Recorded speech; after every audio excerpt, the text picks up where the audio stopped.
Hey everyone, it's day 4 for me in my upper respiratory sinus thing. I think day 5 or 6 for my kids. So yesterday it was kind of sad that Adley, my daughter, who's 3 and going to preschool, had to miss school. You know, they've got a policy at the school that anybody who's had a fever can't return to school for 24 hours, or if, somebody's had a confirmed bacterial infection, then 24 hours after starting antibiotics. And I want to just make a comment about that. This kind of stuff is contagious, right? And it gets spread through the schools and through public places very, very easily because we're coughing and sneezing and blowing our nose and wiping it on our hands, and it gets on stuff. And that's how, the whole school gets sick. So it's important to be conscientious and protect others from your sickness when you are sick. So yeah, that's a great policy, of not going to school for 24 hours. Technically, she could have gone because she hadn't had a fever for, 48 hours. But, whenever you're still coughing or sneezing or, you're still spreading this stuff. And when you cough, it's like shooting those germs out into the world and onto surfaces. Then other kids go and play with those toys. So it's tough as parents because you don't want to keep your kid out of school, and you can't keep them out for weeks on end. But you don't want to get other kids sick either, so what do? It's tough.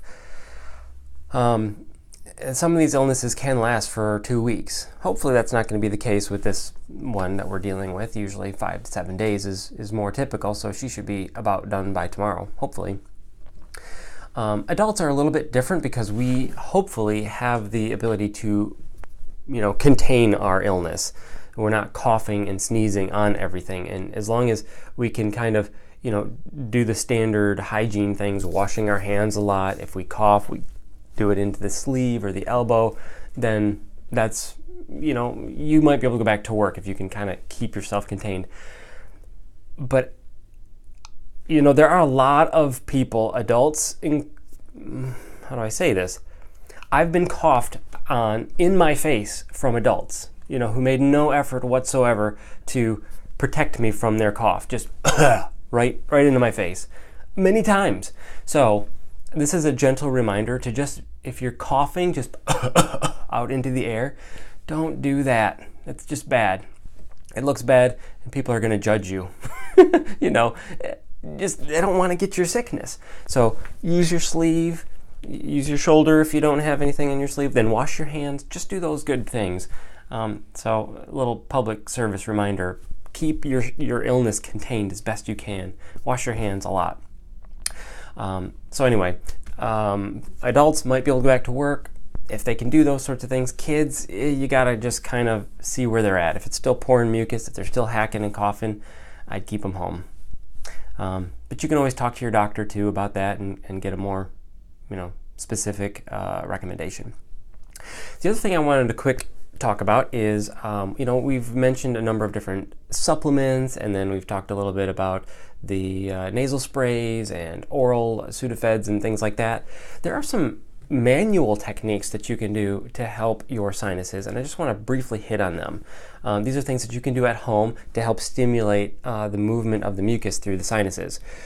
The first one is a nerve stimulation technique, and it involves just kind of massaging a couple important areas. If you feel on your eyebrows there's like a little notch, the supraorbital notch there, and the, not that we need to get too technical here, the ophthalmic division of the trigeminal nerve, one of these nerves is right there. And if you just kind of do little circles there, it might be a little bit uncomfortable if you're pushing too hard, and you don't need to push too hard, but doing little circles for, 20, 30 seconds, that can do a little nerve stimulation, which, affects the sinuses. So you can start there, do that for 20, 30 seconds, and then down here underneath your eyes, there's another little notch that you can feel. And that's the infraorbital notch, and that's where the maxillary division of this trigeminal nerve comes out, and you just rub on that for a while. And that can sometimes stimulate, the mucus to drain a little bit. I'm doing these abbreviated just for time's sake, but that's something that you could do. Another one is a tapping technique, where you kind of tap on the same area for 20 or 30 seconds, pretty fast. And so we're going to time lapse this and move ahead. The next one would be down here, kind of even with your nose. You can feel your cheekbone, that right there, and you tap kind of in an upward motion, da da da da da da da da da, for 20 or 30 seconds. And then the final one would be moving into the nasal crease here, tapping in there for 20 or 30 seconds. That can also start to stimulate the mucous membranes to release a little bit. And sometimes you do these techniques and then it's not for a few minutes later that it starts to flow.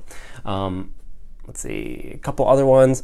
An effleurage is what we call it in osteopathic world, where you kind of rub along the frontal sinuses out like this, and then you can rub the maxillary sinuses out like this to the lymphatic chains on the sides, and then kind of, it's a little hard to do it on yourself. A lot of times we would have, somebody else do it for you, but you're kind of rubbing, you're trying to effleurage or push all the lymphatic fluid out to the lymphatic drainage system, and then this is hard to do too, but kind of rubbing it down the neck.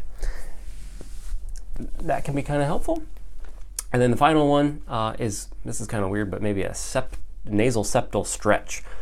Grab onto your nose, grab onto your cheek, and you just kind of pull. That's a little bit weird, but hold it there for a little while. And then you do the same thing on the other side. Pull that nasal septum, the cartilage. You're not grabbing onto the bone here, but the cartilage, and you're just kind of stretching. So these are, 4 techniques that you can just do at home. Other people could do it for you, but some people don't like other people's hands on their face. So 4 different techniques that you could just do: tapping, massaging, the effleurage deal, and the nasal stretch deal, to just try to loosen things up. Again, the more you can keep the mucus moving, the less likely it is to become a bacterial infection requiring antibiotics. And the faster you get better. Okay, the final point, I know this video is getting kind of long here, is it is cold and flu season, right? And so kids, and it's probably going to happen. You're probably going to get sick. Hopefully not. So while you're thinking about it, while you're watching the videos and stuff, go order the supplements, order the cold and sinus stuff so that you've got it. Because the last thing you want to do when you wake up and you're just like, oh, I feel miserable, is go to the grocery store, pick up the stuff, and not have it there like right away. And plus, I think getting started immediately is really the key. And if it's in 2 days before you can actually get into the grocery store to buy something, and now it's full blown, and so just a friendly reminder, next time you're at the grocery store, pick up a couple things: vitamin C, zinc, maybe a nasal spray, get a sinus rinse, neti pot kind of deal. You could visit my website, drcollar.com, and go to the store there and order some of the homeopathic things for your kids, or look at the other supplements too. So again, I'm Dr. Collar. Thanks for watching the video. Hopefully it was helpful, and keep sending me feedback and comments and all that on Facebook or on my website. All right, great. Have a good day. Bye-bye.